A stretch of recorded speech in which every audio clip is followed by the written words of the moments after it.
রবীন্দ্রসঙ্গীতের সকাল। আজকে আমাদের অনুষ্ঠান সকালবেলার আলোয়।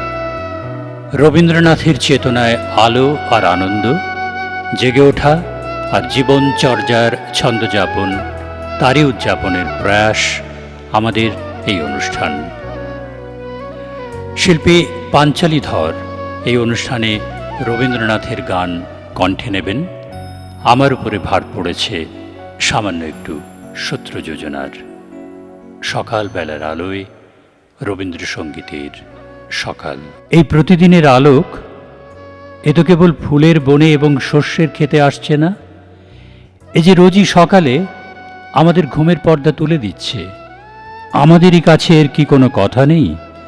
আমাদের কাছেও এই আলো কি প্রত্যহ এমন কোনো আশা আনছে না, যে আশার সফল মূর্তি হয়তো কুঁড়িটুকুর মতো নিতান্ত অন্ধভাবে আমাদের ভিতরে রয়েছে, যার সৃষ্টি এখনও আমাদের জীবনের কেন্দ্রস্থল থেকে ঊর্ধ্ব আকাশের দিকে মাথা তোলেনি।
সত্য যেখানেই সুন্দর হয়ে প্রকাশ পায় সেইখানে উৎসব।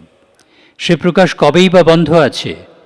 পাখি তো রোজই ভোর রাত্রি থেকে ব্যস্ত হয়ে ওঠে তার সকালবেলাকার গীতোৎসবের নিত্য নিমন্ত্রণ রক্ষা করবার জন্যে। আর প্রভাতের আনন্দ সভাটিকে সাজিয়ে তোলবার জন্যে একটি অন্ধকার পুরুষ সমস্ত রাত্রি কত যে গোপন আয়োজন করে তার কি সীমা আছে? শুতে যাবার আগে একবার যদি কেবল তাকিয়ে দেখি, তবে দেখতে পাইনি কি জগতের নিত্য উৎসবের মহাবিজ্ঞাপন সমস্ত আকাশ জুড়ে কে টাঙিয়ে দিয়েছে? সেই দিন উৎসবের সকালে আকাশের দিকে তাকিয়ে বলি, বাহ, আজ আলোটা কি মধুর, কি পবিত্র। আরে মূঢ়, এ আলো কবে মধুর ছিল না, কবে পবিত্র ছিল না? তুমি একটা বিশেষ দিনের গায়ে একটা বিশেষ চিহ্ন কেটে দিয়েছ বলেই কি আকাশের আলো উজ্জ্বল হয়ে জ্বলেছে? আর কিছু নয়। আজকে নিমন্ত্রণ রক্ষা করতে এসেছি, অন্যদিন করিনি, এইমাত্র তফাৎ। আয়োজনটা এমনিই প্রতিদিনই ছিল, প্রতিদিনই আছে।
जा